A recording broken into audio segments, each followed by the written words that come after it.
Chère Uchalienne, cher Uchalien, j'aurais préféré vous recevoir à la salle des Fargeons pour partager ces vœux, mais la crise sanitaire nous contraint à respecter des distances de sécurité encore cette année.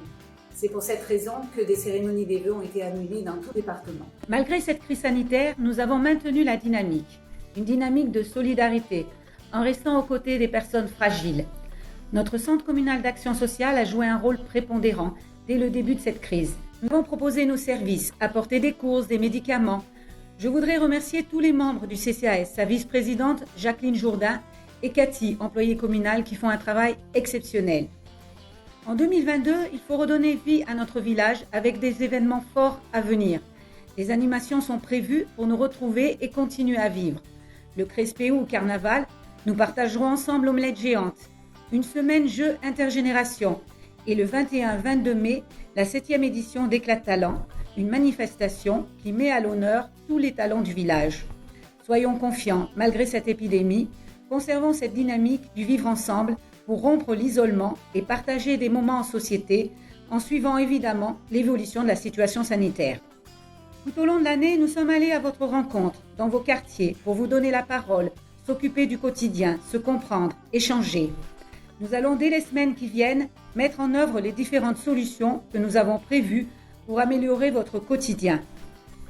Parfois, vous vous faites reprendre par notre policier municipal pour des problèmes de vitesse, de poubelles, d'élagage, de bruit. Respecter les règles, c'est aussi se protéger. Mieux vivre les uns à côté des autres, c'est mieux vivre ensemble. Nous devons agir pour que notre village soit un lieu où il fait bon vivre. En 2022, nous poursuivrons notre travail avec la même énergie et la même volonté. Nous sommes un village en pleine mutation. Les 2 gros projets attendus, celui de la liaison douce qui reliera les 3 hameaux des Vincentis, la Galle et les Fargeons. L'appel d'offres va être lancé fin janvier. Le 2e gros projet est l'aménagement du centre du village, en lien avec la liaison douce qui traverse la place. Notre volonté est d'apaiser la circulation automobile dans le centre du hameau, pour redonner la place aux piétons et à la convivialité villageoise. La placette devant l'école maternelle deviendra également un lieu de rencontre avec de l'aménagement urbain. Le local appartenant à la mairie, à côté du restaurant Les Acacias, va être transformé en local de location vélo par la communauté des communes avec des bornes de recharge pour vélos électriques et servira de point infotourisme. Des bornes rechargeables pour les voitures électriques seront installées par le SEV. Notre place va connaître un vrai lifting. N'oublions pas l'aménagement de jeux pour les enfants à partir de 8 ans et les adultes, grâce aux subventions accordées pour les Jeux olympiques de 2024. En 2022, nous travaillerons sur l'agrandissement de l'école. Nous avons eu la chance d'apprendre début juillet la création d'une classe supplémentaire et nous avons dû installer un bungalow dans la cour. Ce n'est que provisoire. 2022, c'est la mise aux normes de la cantine et son extension pour environ une 40aine d'élèves supplémentaires. C'est aussi un travail sur l'économie d'énergie des bâtiments municipaux. L'année 2021 s'est terminée par les travaux de voirie et la mise au gabarit des chemins, le nettoyage des bois. Nous continuerons à améliorer notre cadre de vie, à embellir et fleurir notre village. Le petit patrimoine ne sera pas oublié. C'est la réfection du mur en pierre de l'enceinte du parking des Fargeons et l'éolienne. L'église des Fargeons a été étayée. Il est prévu également de se pencher sur l'agrandissement de la salle des fêtes qui devient trop petite pour nos événements. La liste des projets se rallonge par le dépôt du permis de construire du futur pôle santé. Nous gardons une partie du terrain pour, pourquoi pas, se pencher sur l'étude d'une mini-crèche. Place aussi aux jeunes. Le projet lancé au mois de septembre avance. Il s'agit de créer une junior association pour que les jeunes à partir de 11 ans puissent mettre en place leurs propres projets. Un autre temps fort pour notre village, c'est mon élection le 1er juillet 2021 au conseil départemental aux côtés d'Anthony Zilio pour le canton de Bolène. Il faut mettre en avant le Nord Vaucluse qui a souvent été oublié.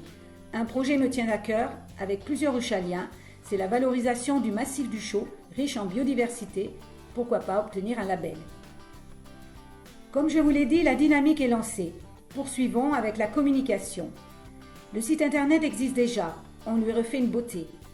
La page Facebook Mairie du Chaux est en place et je vous propose de télécharger l'application UCHO sur les stores Google et Apple. Une application fonctionnelle, pratique pour votre quotidien qui sera complétée au fil du temps selon vos usages, vos besoins et vos envies. Des panneaux d'information LED seront mis en place à l'entrée et à la sortie du village pour votre information et le petit Uchalien paraîtra comme d'habitude tous les trimestres. Tous ces projets ne pourraient pas voir le jour sans compter sur les services municipaux. Ils ont effectué un travail soutenu durant cette année particulière. Je voudrais les remercier sincèrement pour leur travail, leur persévérance, leur écoute et leur soutien. Les résultats obtenus par les élus sont le fruit d'une collaboration. Je les remercie d'être à mes côtés. Bravo aux associations qui, malgré la crise, ont pu continuer leur activité. Un village sans association est un village mort. Je voudrais saluer tous les acteurs économiques qui se battent pour surmonter ces moments difficiles. J'aurai une pensée pour les soignants, leur courage et leur dévouement sont exemplaires. Gardons espoir pour retrouver d'ici cet été une vie presque normale avec des moments de partage et de convivialité. Gardons espoir pour que l'avenir soit plus lumineux pour nous tous et pour nos enfants. Avec ces espoirs sincères, je vous adresse, au nom de l'équipe municipale, tous mes meilleurs vœux, empreints de liberté, égalité, fraternité, dans la solidarité, la joie et le bonheur partagé. Bonne année, bonne année à tous.